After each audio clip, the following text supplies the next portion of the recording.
Anime SnapShot. Today we cover Psychopaths.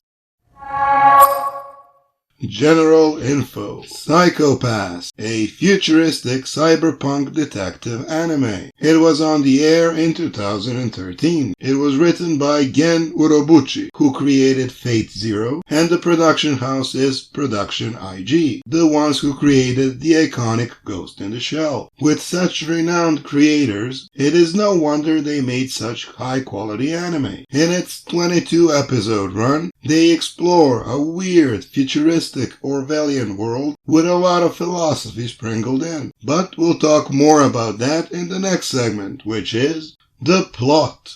The plot follows young detective Akane Tsunemori as she works as an inspector in the police.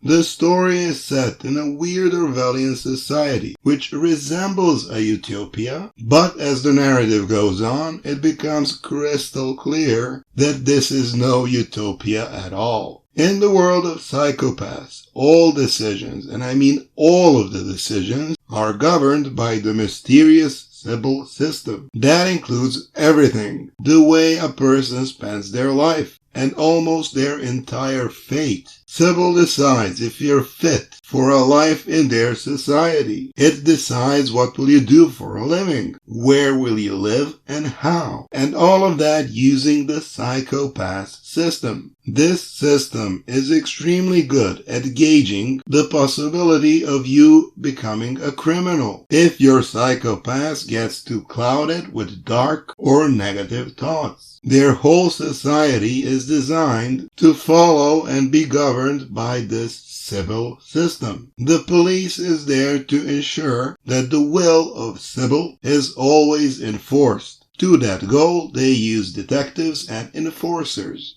Enforcers are latent criminals who help the detectives by getting their hands dirty here and there when it is needed.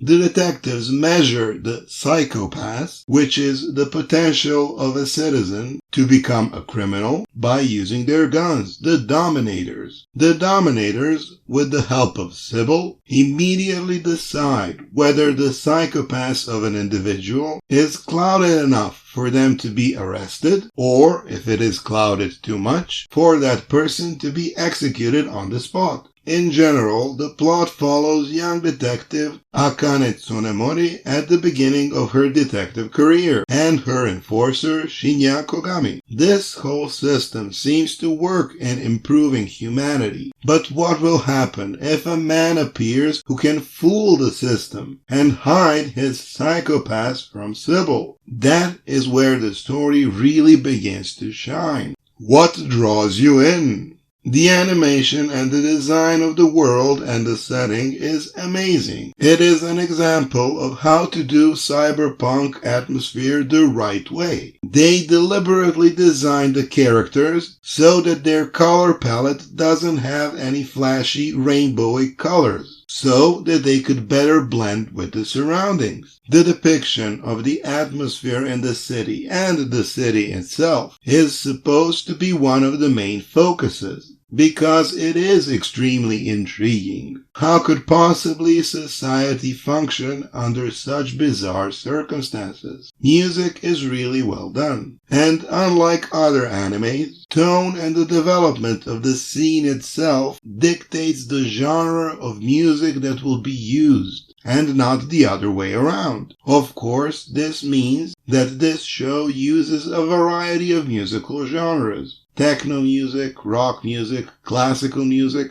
and all of them very effectively. But the show's biggest strength is the Sybil system itself and the way people cope with it, especially people who fight the law and people who enforce the law. And in this whole perfect system, we get an individual who is capable to bypass the Sybil system, no matter what he thinks or does, even though he is a criminal. This unique setup opens a number of philosophical questions about what crime really is, and who criminals really are, and what makes criminal a criminal. It also opens a lot of political questions. Is this kind of governing good? Is this system of government, where all justice comes from one place and one place only, and that place is never to be questioned, good for the people? It reminds us of the worst possible authoritarian nightmare as described in Orwell's 1984. But the citizens seem happy and content with the things the way they are. Imagine the nightmare of having your livelihood and the success of your job completely dependent on some weird algorithm which is never to be questioned and which no one really understands. It sounds like a horrible and stressful job to have, doesn't it?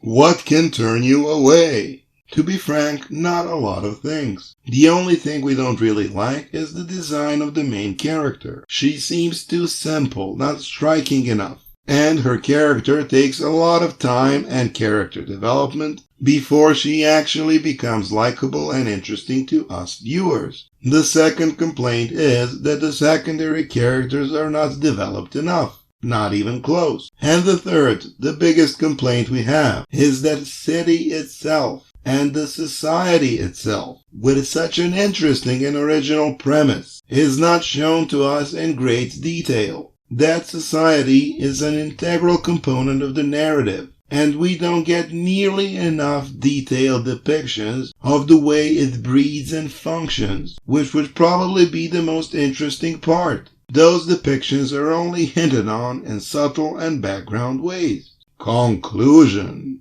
If you like the idea of seeing a weird futuristic society entirely controlled by a single bizarre algorithm, and how quickly a utopia can fall to pieces because of just a few unforeseen circumstances, this anime is right for you. Also, the relationships between the characters are shown in a good and interesting way, and they are just deep enough to keep you interested. With its 22-episode run, it is highly recommendable, but it does fall short a bit, so we cannot really call it a masterpiece. That's it for this video. Make sure to like, share, and subscribe, and check out other videos on our channel. That's it. Bye bye.